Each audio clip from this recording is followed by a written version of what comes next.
Hello, everyone, and welcome to a new episode of Last Best Hope for Conversation, your podcast all about Babylon 5. We are back after a brief break, but we are excited to talk a late delivery from Avalon. Joining me in the CNC is Karen. Excited with air quotes, but yes. Hi, how are you guys? Good. And Lou. Hello, everyone. Yeah, so let's get right into it. By the way, as someone who has gone through the whole series, I'm very excited about The Road Home. It is due out very shortly. The buzz on the Twitter machine is that the people that have seen it have been very happy with it. I am really looking forward to seeing it, and then in a couple of years, we'll watch it together and review it again, because I am sure it will be spoiler free. It will be spoiler heavy, that it would mess up a lot of things for you guys. It's frustrating, but I get it. Yeah. Yes, I watched the trailer and there were spoilers in that. Right. Yeah, there is. Yeah. Yeah. Surprise. Sheridan lives through the war. And then you sent me a link, so I watched it as well. Unassumingly, but yeah. All right, so Late Delivery from Avalon aired April 22nd, 1996, as most of the episodes currently written by J. Michael Straczynski and directed by Michael Veijer. And the significant is the very talented film actor Michael York is a guest star, and he, behind the scenes, when they were casting Bruce Boxleiter, before they casted him, Michael York reached out and said he'd be very interested in playing the role of Sheridan. And things didn't work out. And Joe is very clear. He doesn't think anyone could do a better job than Bruce. He's very happy with the casting. He loved Bruce, but he does ever think about, in an alternate universe, having Michael York in that role, what it would look like. He said it would be different, not better. I think they have the better actor, actually. Yeah, same. I do too. Though I mean, for the role, at least. Yeah, exactly. No, they have the better actor, period. Oh, boy. Ooh, wow. I'm not a Michael York fan. I find him very stiff. That's why I'm not so hot on this episode. See, I really enjoyed it. He's probably a nice guy. Sorry, Michael. No disparaging, sure. but you just come off very stiff to me. I Very liked him in British. Logan's Run to a certain degree, but that's really the only thing that ever really impressed me from him. And that's because I was more open to that material, that type of material, that SF material, than anything else. So one of the holes in my pop culture is I've never watched the Cabaret. And I just, every time I try it, it just seems a little crazy. It is crazy. Yeah, but I know I need to do it through Bob Fosse and all the different things. But yeah, I just have never taken time to watch that. And I understand one thing, JMS did say that he asked Michael to sign his Laserdisc of Cabaret, and he did.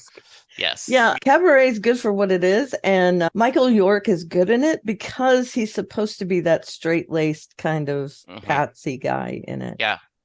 So I think he's good. And I told you guys up front that I have a bit of a connection to Michael York. Please. A couple, actually.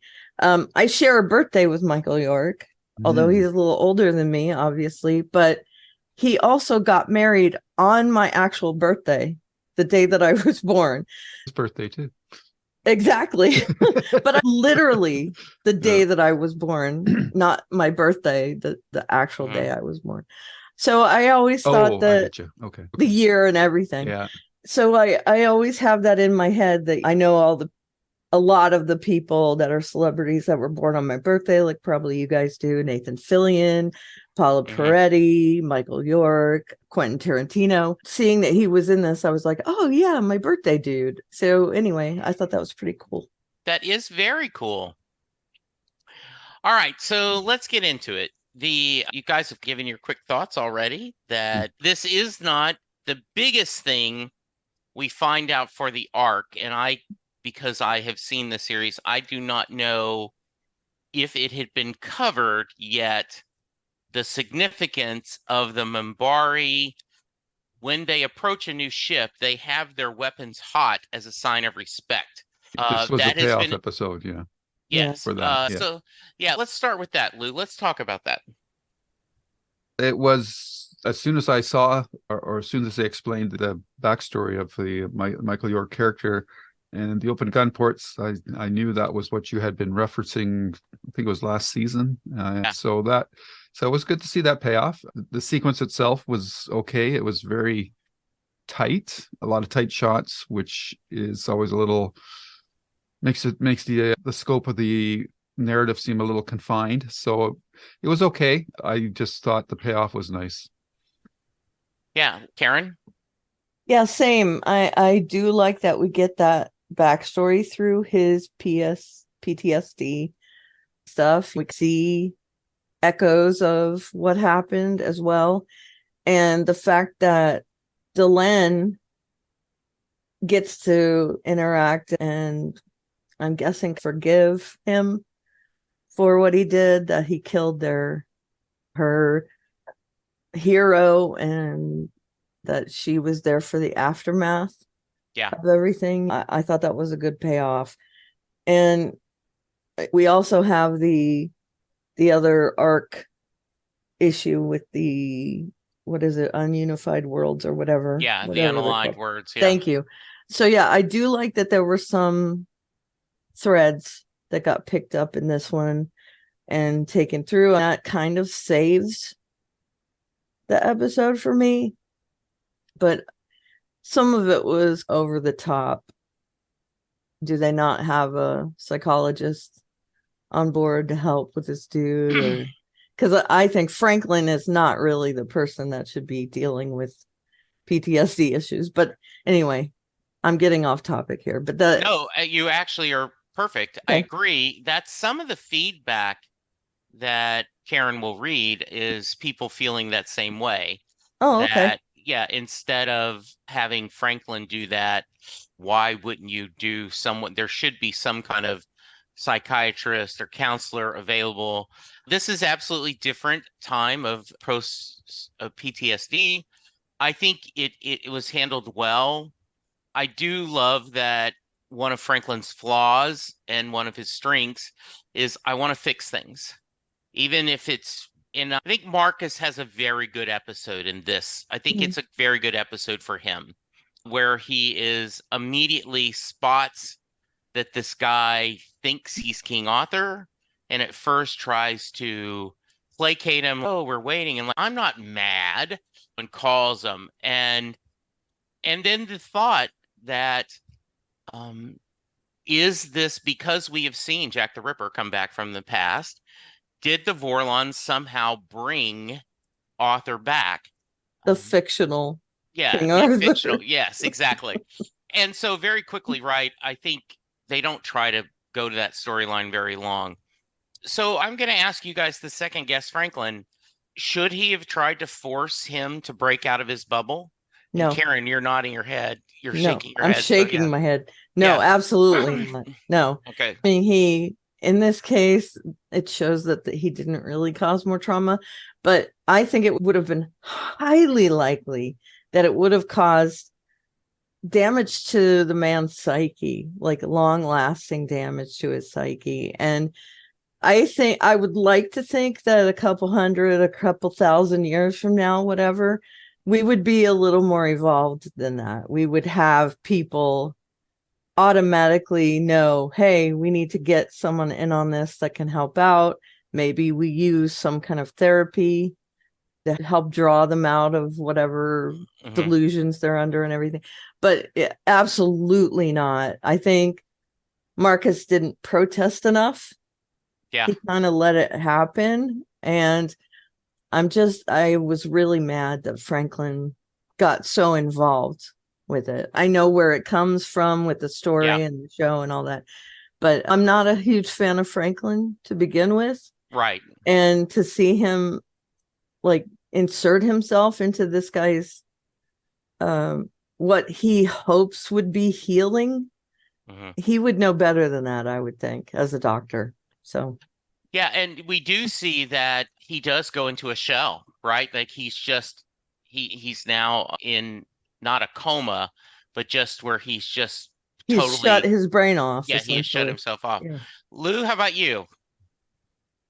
Yeah, I agree with Karen in large part. And I do feel some sympathy for the actor because this is a plot of the week or of the show, Yeah. one-off episode. So they have to resolve things by the end of the episode. But it's just the rapidity with which he did the treatment with the Michael York character, that if you're going to make somebody face this broken timeline of their personality so quickly, like how could they not like just retreat into themselves and go comatose or something like. And I'm talking as a journeyman. I have no psychological psychiatric type of training, but it just seems so abrupt and so harsh. And I put it down to the storytelling being applied here, that it just was really callous. I thought it was really poorly done, and I found it really hard to watch those scenes, to be honest. And it just really puts Franklin in a bad light. Like his bedside manner is just terrible. It's awful. It's just, yeah. And he makes such questionable decisions. Yeah. And so it was really tough to swallow watching those scenes. I didn't like it at all. I wish they had played more into the possible Vorlon time position element of the story, but they gave the game right away. Like the first scenes with Michael York, you're seeing him already that he's on this other spaceship or whatever. Yeah. And those corridor shots, just, I don't know what they were supposed to represent, but it just wasn't visually very interesting. I didn't like any of it. And so right off the bat, you knew that he wasn't really Arthur. So that suspense was gone from the get-go. So there's no Arthur, though. That's my whole thing. Yeah. How could they even there's believe historically it's based there's there are based people on that it's drawn from, but there's no King Arthur, literal King Arthur. If the Vorlons took him away, maybe that's why we weren't sure. Oh, is that why? There we go. But and then I'm watching it, and then it's disbelief, suspension of disbelief is like a pebble. Once one starts falling, then everything else goes. I'm sitting there saying, okay, so this guy thinks he's Arthur. Where'd he get the sword? Where'd he learn to sword fight like that? Yeah. And then, okay, it's been a couple of years since he's had this breakdown, so maybe he went off and trained in that. But still, it just was very hard to swallow the storyline. And I agree with what you said earlier. I think the best character in this episode by miles was Marcus. He'd make a better doctor than Franklin the way the way that episode was being carried out.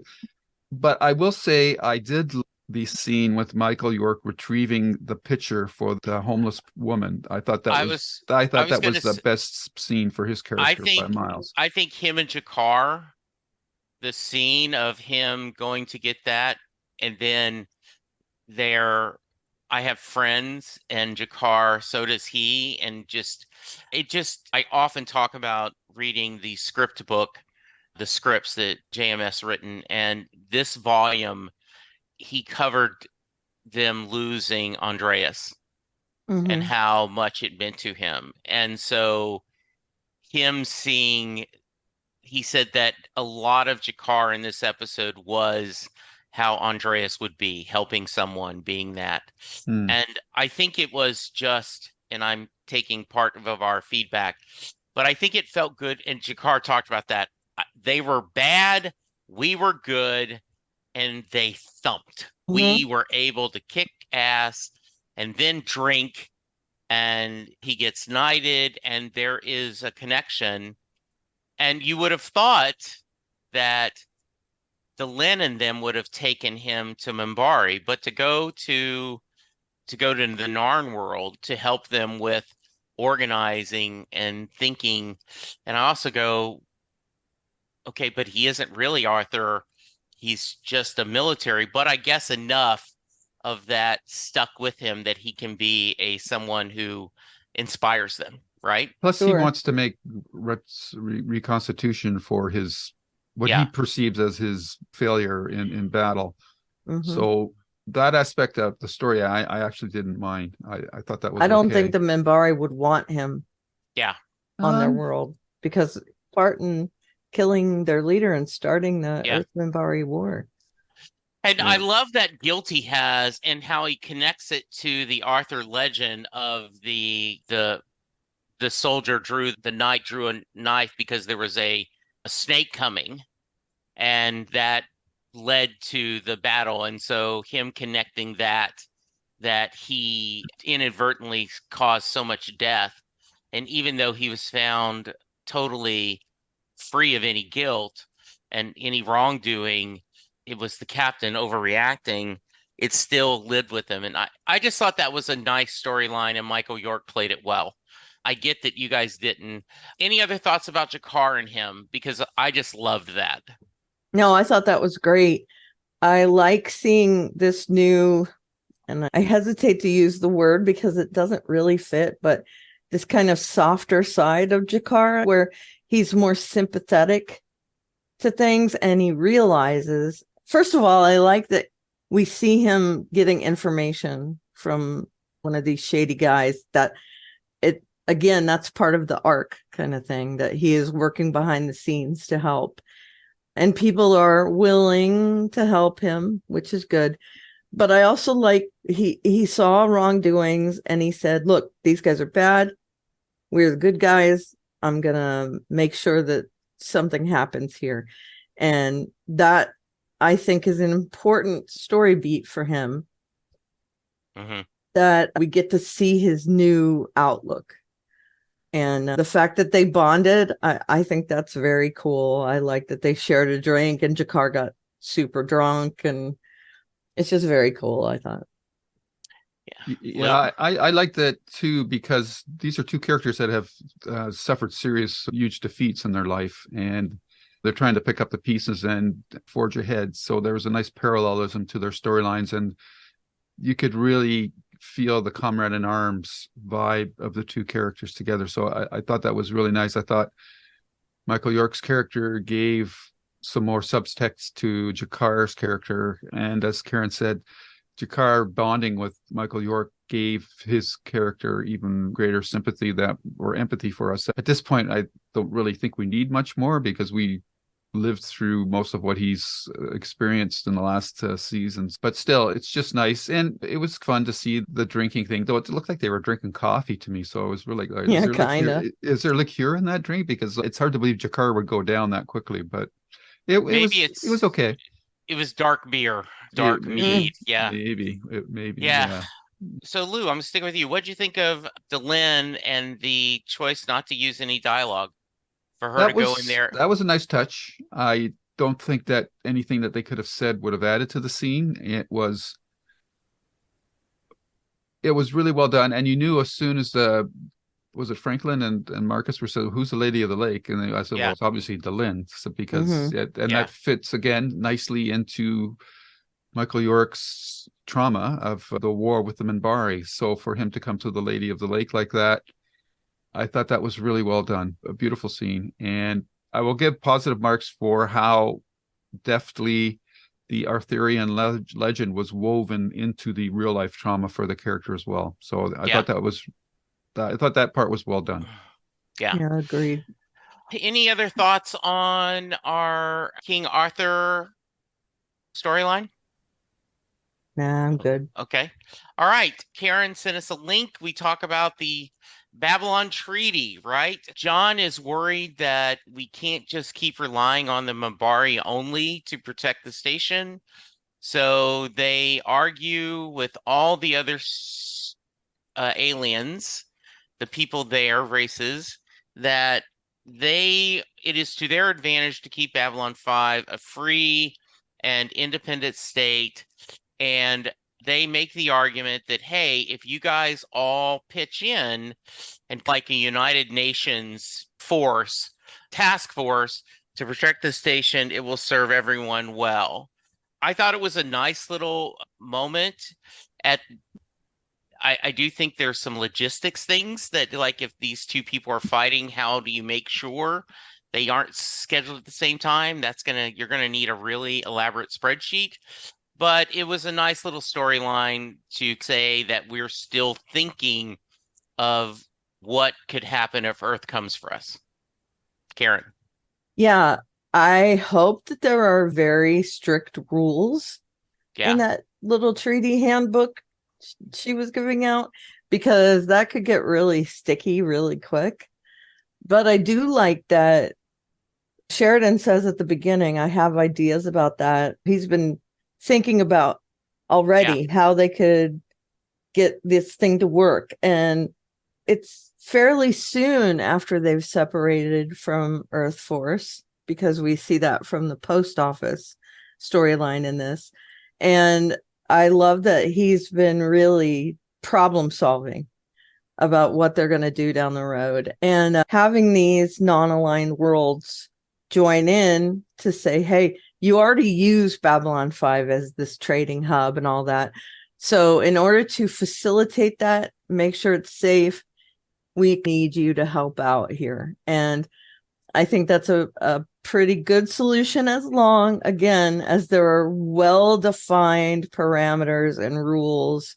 They're not part of the Earth Force government. They're not part of the military. So there really have to be stringent rules. And the link I gave you guys, I'm assuming there's spoilers, because there are spoilers in this wiki, but I wanted to give it to you because the logo has an Excalibur sword through the middle of it, which I thought was pretty cool. It's a tie-in to this episode as well. I like the thought behind it. I think it could be problematic, but I think that was a significant part of this episode. All right. Lou? Yeah, that the treaty part of the episode, to me, this was the whole reason for the episode, but they needed to spice things up in a way that, because treaty negotiations, as we know from the Phantom Menace, cannot be the most exciting things to watch in a film. Yeah. So to me, this whole episode was a vehicle to get that treaty in place, but to do it in a way that they hoped was more exciting and adventurous. So it's a necessary thing that was needed to be done. I would have liked a little more interplay between Sheridan and the actual aliens that they were negotiating with. It was like pretty one, here's the treaty, come back to us. Okay, let's it was almost as much as tell as show that you could do. And when I think about those scenes, this episode really felt like 3 separate storylines shot in the most economical way possible, because I don't remember any of these characters from these 3 storylines crossing over with each other at all, which just really made it felt like a very, okay, this is our almost every episode's a bottle episode of Babylon 5, but this one's like, how can we shoot this the most economically and get the actors in and get their stuff done without having to have everybody on set at the same time feel. And it just one crossover between one of the 3 storylines would have gone a long way to help this. And unfortunately that didn't happen. The treaty was good. Yeah. It had to be done, but Karen's showing, like, to show a sword for a treaty that's supposed to be bringing people together is not the right symbol, I think. Or are they doing that more as a show of posture for Earth to say, hey, we're united too over here? I think that could be it. I agree.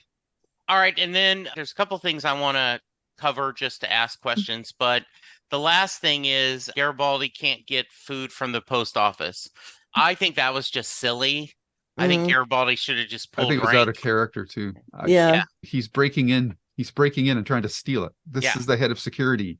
Right. Seriously? I just thought that was so out of character. I didn't like that storyline at all.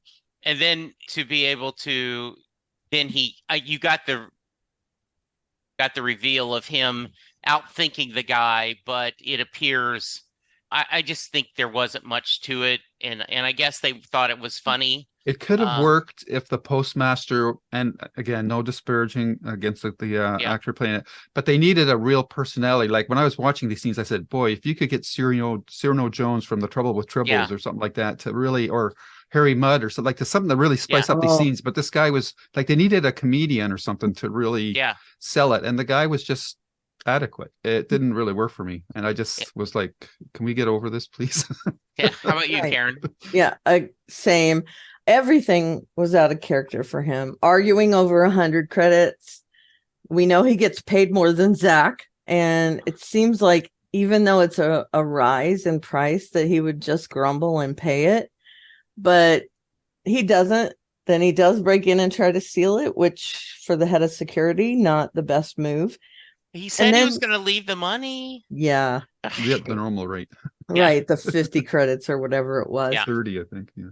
Was it that less than 100, Yeah. whatever? Yeah, 30. Yeah. Yeah. And then he essentially asked for protection money from the dude, right? Yeah. Yeah. Shakes him down. And again, all of that is against his character. And I get that it's played for laughs, that it's, hey, the post office is. I do think the line is funny where the guy says, it's the post office, we might be in trouble. Like, that's a bigger entity than Earth Force. But otherwise, it's just stuff that doesn't make sense for Garibaldi's character at all. And I agree with Lou. I didn't think about it before, but man, if that actor had been a funnier actor, how about I can't remember his name, but the dude that played Klinger on MASH, just Jamie Farr, yeah. Right. Yeah. Anyone like that could play it for a dark comedy kind of thing, it would have been way better.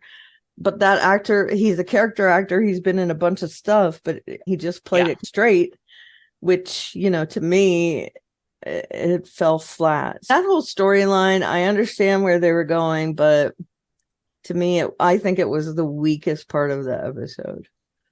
Yeah, I agree. I definitely agree. And just it was there. And I do agree, if they had done this a little better, if saying, I'd love to help you if I could, right? And had this, or all the, I don't know if either of you ever played Bureaucracy, the word game that was from the Douglas Adams.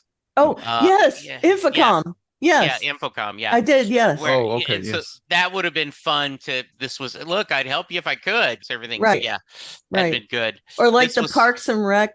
Is it Parks? No, it's not Parks and Rec. Where it's Brooklyn Nine-Nine, where they go to the form counter and the forms are all wrong. And then they find the woman who made the forms and she's, oh yeah, I just went off the top of my head. They're all wrong. Yeah. Nothing works. Yeah.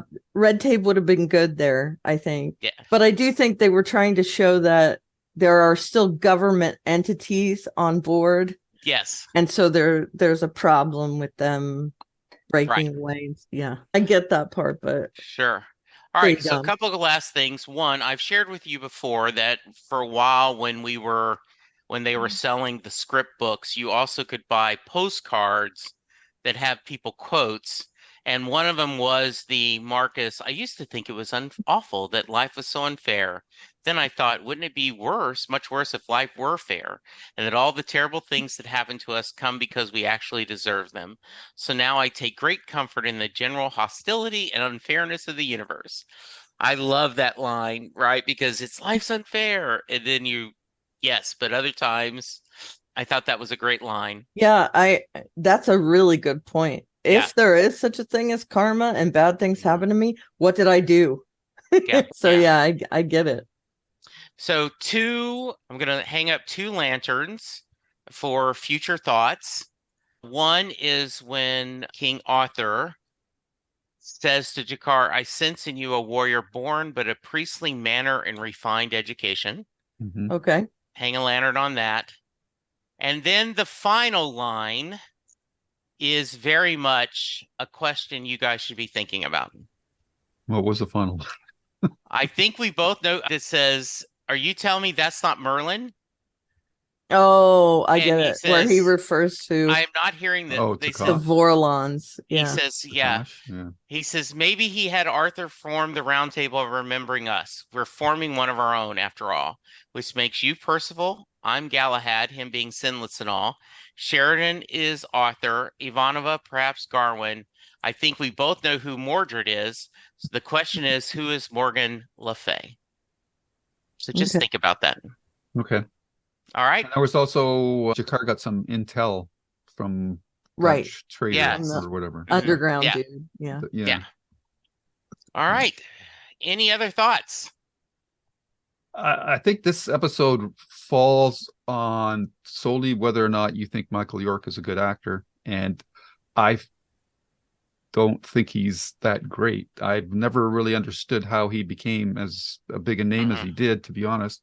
He reminds me in a way of Christopher Reeve, a very stiff actor. Even Henry Cavill, to the same extent in my mind, good-looking dudes, but they have no inner life. Like, they're just so serious, so wooden. They don't have, like, they're not laughing at themselves ever. There's just something about that style of acting that just doesn't do it for me. And Is it Superman actors? Because Brandon Routh too was like Brandon that Routh in is Chuck. a bit better. He got better, but in Chuck, Yeah. he was a block of wood. Yes, and Chucky was horrible. Yeah. But and that came after Superman, right? Because in Superman Returns, he was gay. Came before Superman. Are you sure? It did, yeah. I don't know about that. I think so. Hold on. Think so. I'll check. Go ahead and keep talking. Yeah. So largely this episode is going to rise or fall on whether or not you like Michael York. And for me, it did not get over that obstruction. Yeah, and I think, I bought him as Arthur, and I bought his journey of looking for forgiveness and his bonding with Jakar. I bought it that they cast him because he has an English accent. Okay. Yeah. that was it. I liked him more than you did, and I thought he played it well as someone who was damaged and trying to find his way home. Yeah, but your mileage may vary, as they say, and that's very good. Karen, do you got the end of your research?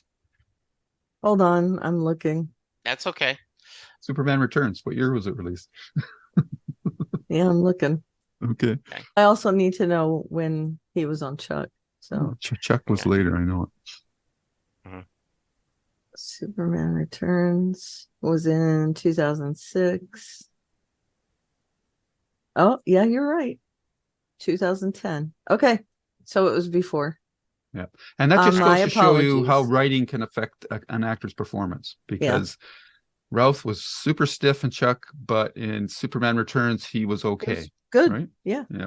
And way better in Legends. Yeah. Yeah, I loved him in Legends. Me I thought too. he was really well done. Me too. Good. All right. Yeah. Okay. Let's see. I think we just got to go to ratings, correct? Oh, Yeah. yes. Yes. All right. I'm going to start. I'm going to do first this Sure. time. I'm going to give it 7.5 thumps on the floor. What was your Luke? rating before we started talking about it? I probably would have given it an 8. I probably would have too given bad. it an 8 if before, but you guys brought me down to 7.5. Yeah. Yeah, Sorry, we sorry to exposed Jesse. some No, laws. that's and sorry okay. to the listeners who like this episode. Yeah. No, I think it's good. Because, this is one of those, when I talked about, I didn't think there were that many duds left. This is not one I included that I thought was a swing and a miss. We have at least one or two more left, and not many. There were important arc beats in this episode. Yeah. So there are Yeah. some redeeming qualities Okay. to it. All right, Lou. Whew. This is going to be my worst rated episode of the series. I'm going to give this 6 very major postage overdues. Mm. Nice. Good. Karen? I'll go between you guys. I'll say 7 patches that Marcus is proud of. Oh, Or nice. pins, whatever it is. Yeah, the pins. It's the Ranger pin. Mhm. They do explain that a little bit. I would have picked Excalibur, but I figured one of you guys would. No. Yeah. So, all right. I would have if it was a better looking sword, but it looked very Right? store. Another thought. The Grail is plain too. So Yeah. Another one of the things that he shared is they got a hold of the chainmail and they ended up getting real chainmail, not Mm. Oh, my theater goodness. chainmail. Wow. So it was incredibly heavy, Yeah. and it was too late to change it. Mm. And so they just apologized to Michael York over and over again. And he was like, oh no, it's fine. Yeah. Just definitely. Okay, he did okay with that then. Yeah, the ship. They did talk about that.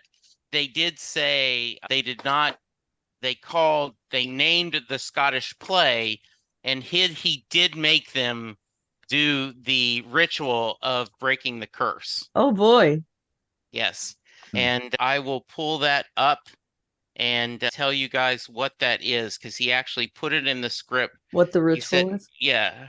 And By the way, while you're looking, I was at a Renaissance fair and I entertained briefly the thought of getting one of those hand bracelets that covers your hand, and it was made of chainmail, but when I tried it on, it was so heavy. Just the thing that goes on the back of your hand. It would have been a good exercise for you. Yeah. It would have. I wear a brace on this hand every day, by the way, just so you guys know. Okay, yeah. I have carpal tunnel. But so I didn't buy it, but I can't imagine what an entire suit made out of that weighs. Mhm. For those who are curious, here is the complete ritual for lifting the curse that actors feel is involved whenever anyone references Macbeth by name in their presence. You must step outside the building, walk around it, turn 3 times, spit over your left shoulder, and say either the filthiest word or "Angels and ministers of grace defend us," or quote a line from A Midsummer's Night Dream. Then you have to walk around. You have to wait around to be invited back into the building again. How do you spit over your shoulder? I guess like that. I don't know. Essentially, you're going to spit on your shoulder, right? Exactly. Yes. Unless you can contort yourself. You sort of point skyward, I think. Yeah. Do you? And do an arc? I'm guessing. Yeah, exactly. And then all right, Karen, we did get feedback. We did. All right. I have them open in the background. Let me go to them. Okay, first one I'm going to read is from David Darnell. He says, really not a lot to say about this one right before I write a book, ... Personally, I think JMS wrote this episode because he is a fan of Michael York and found out he would be available. Questions and some headcanon answers, so don't take too seriously. Does Babylon 5 not have any mental health professionals? My thinking is comparable to the way things are handled today. You might have a few on hand to deal with an emergency not requiring extensive treatment. Everything else gets sedated and sent back to dedicated facilities on Earth, though the military isn't exactly known for its mental health treatment. Though I suspect the production reason was, why bring in an extra guest star when we are already paying Richard Biggs? It just makes Franklin look like an incompetent ass. Yep, sure does. What caused him to break and become Arthur? Obviously, he was deeply traumatized by his experiences during the war, but has recovered enough to be reasonably functional. With a comfortable retirement from the military, he decided to get a college degree majoring in English literature. He found the various Arthurian legends particularly interesting, to the point of acquiring a sword and chainmail to wear at assorted Ren fairs / medieval festivals. The start of the Earth's Civil War, particularly the scenes of the EA ships fighting each other, brought up his previous traumas and caused him to suffer a psychotic break, resulting in him completely taking on the Arthur persona. Why did he come to Avalon 5? And why did he see Delenn as the Lady of the Lake? He had watched an ISN program on Babylon 5, including an interview with a mostly human-appearing Minbari ambassador. Her obvious distress over the war matched his own.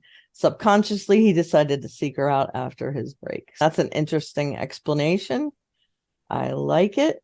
Yeah, I'll go with that. Pretty good feedback. Yeah, I think so. Okay. Now from Texas Amlashak, they say, so how much Arthurian influence could you see in the show prior to the episode? First, we have to address the elephant in the room. This is a 90s portrayal of PTSD. So we have someone who is basically season 1 Sinclair to the 10th power. He wasn't just at the Battle of the Line. He was there from the start. He pulled the trigger and he's blamed himself ever since. Now there's much to be said about the symbolism, whether it works or not, but I'm not going to get into it. We'll be here all day. Let's see. The best part is when Arthur and Jakar are getting drinks together. This is something I think Jakar really needed, just a chance to do something good and then get drunk. And you can tell that Andreas Katsoulis is having so much fun with it. Mira Furlan also does a great job. Sometimes an actor's best performance comes when they don't say anything at all, and she nailed it. Some have asked why she offered forgiveness so easily. There is a reason, but we'll get there. By the way, an amusing little story. During the filming, someone mentioned the Scottish play. Here we go. Within earshot of Michael York, who halted production and had to do various rituals to undo the curse she had brought down upon them. Anyway, we bid farewell to Arthur, and next time the cask of Amontillado, for the love of God, Montresor. This is the Texas Unleshock signing off in Valen's name. So thank you. Very nice. Thank you. And then an email from Nathan. The Arthur storyline, he wrote Arthas, which is a character from World of Warcraft, but I think he means Arthur's. Arthur's storyline just doesn't work. There's a beginning, then a bunch of events that are unrelated to the story and the character happen. Then in the end, it's like experiencing writing done under Zack Snyder's supervision. Arthur should have had some kind of hang up regarding humans or aliens, or them interacting, some kind of flashbacks, something. I would have liked to see Arthur being wary of Minbari, thinking that they are dangerous or too alien, or being a complete opposite and in awe of them, which would set up the Lens scene much better.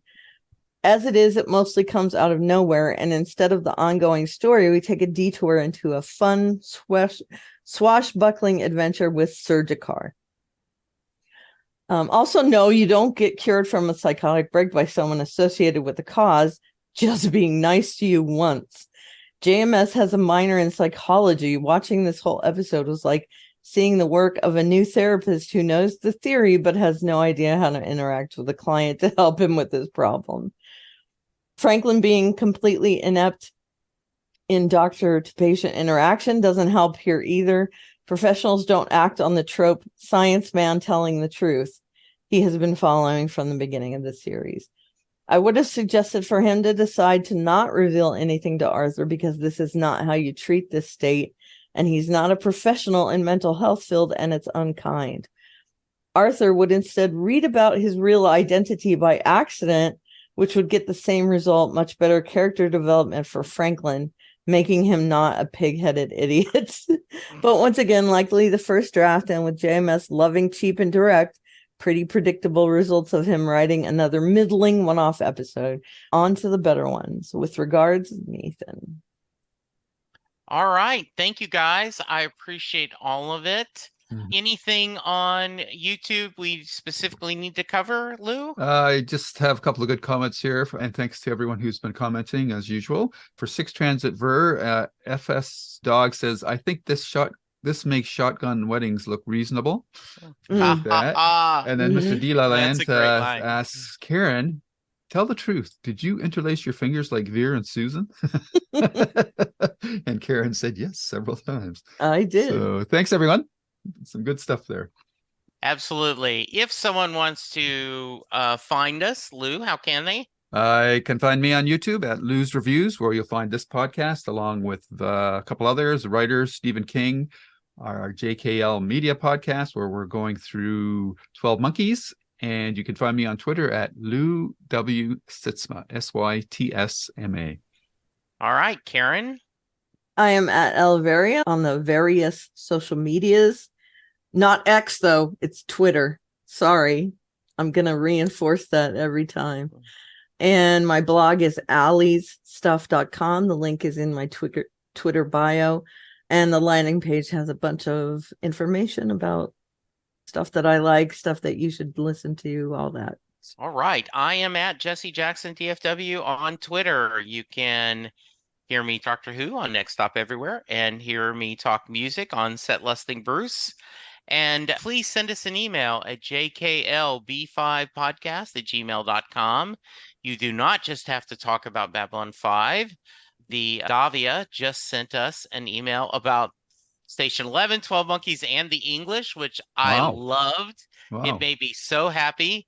I will be reading that during our next podcast. I didn't know that. That's yeah, that's really exciting. So we really appreciate it. All right.